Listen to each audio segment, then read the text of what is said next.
This video is about graphing linear equations.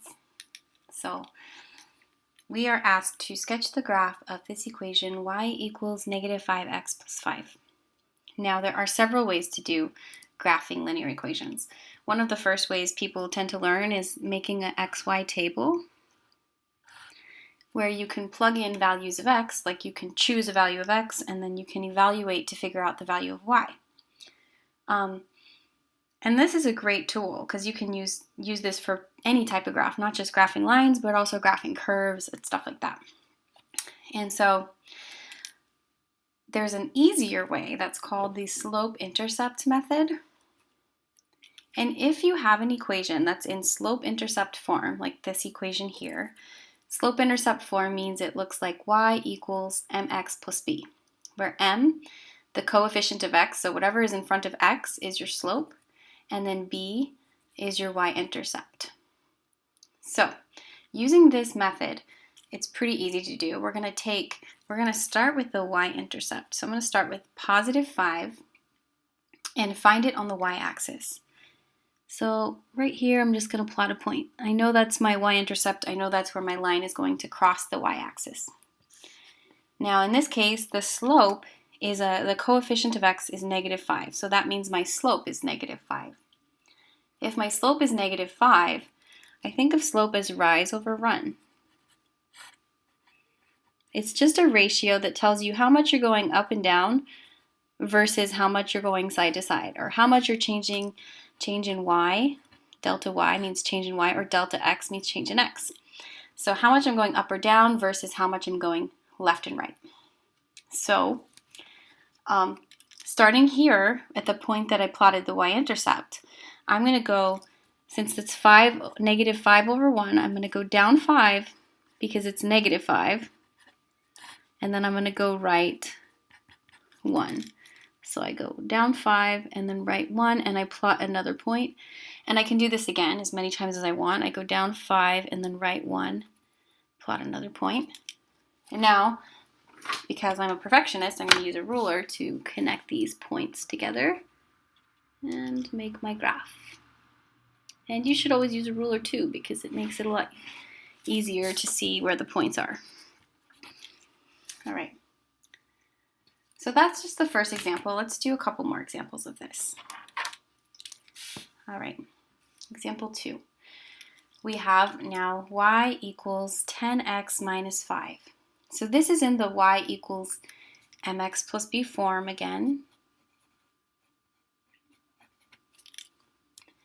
So the first thing I'm going to do is start with the negative 5 and go to a negative 5 on the y-axis, because that's my y-intercept, and plot a point right there. My slope is 10, positive 10, which means that I'm going to go 10 up and then 1 right. So if I go 10 up, I end up here, and then 1 right, I end up here. So you can see the slope of 10 is a very steep slope. It goes up a lot more than it's going over. So the higher the number, the steeper the slope is. Put arrows to indicate it goes forever, right? So you can see on this first example, the slope was negative 5, so it was a lot. It was also pretty steep, but it's going downhill from left to right. This one is positive 10, so it's going uphill from left to right, and it's pretty steep. All right, let's look at example 3. A lot of times we have a slope that's a fraction. So in this case, I have y equals negative 2/5 x plus 2. Well, remember we start at 2, which is the y-intercept. So I start at 2 on the y-axis, plot a point there. And negative 2/5 is telling me it's a negative slope, so it's going to go downhill from left to right. And that means it's going to go down 2 and over to the right 5. Down 2 and over to the right 5. And I run out of space. If I want to make more points, I could go the other way. I could go up 2 and then over to the right 5 as well. And you should see these points are all in the same line. If you plot a point and it's not on the same line, you know you did something wrong. So that's why you should always try to do at least 3 points if possible. Now, the slope is -2/5. It's a fraction that's less than 1. So see how this is not very steep of a slope? Let's look at example 4. Where should I start here? +5 on the y-axis. My slope is 1/5, which means I'm going to go up 1 and to the right 5. If I want another point, I could go the opposite way. I could go down 1 and over to the left 5. And then I can connect my points to make a lovely little linear equation graph. Now notice this slope is 1/5. So it's not very steep at all. And since it's positive, it's going uphill from left to right. Now let's do some more complicated examples.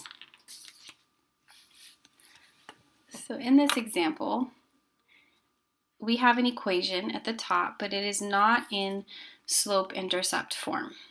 So whenever that happens, we want to convert it into slope-intercept form, which means just get the y by itself. And the y is almost already by itself, but you can see it's -y, so that's -1y.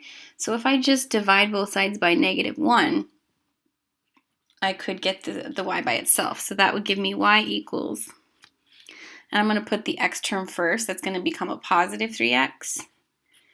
And the y-intercept is going to become a +5. So now that my equation is in the proper form, I can start at 5 on the y-axis.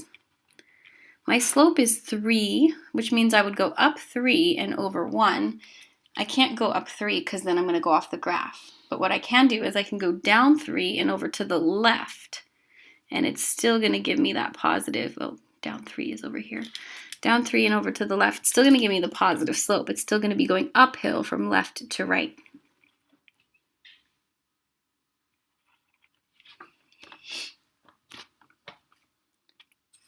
And see, the slope is 3, so it's kind of steep, but it's not too steep.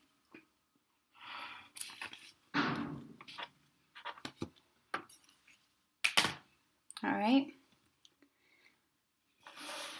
Let's do one more example. In this case, I need to get the y by itself to get it in the proper form.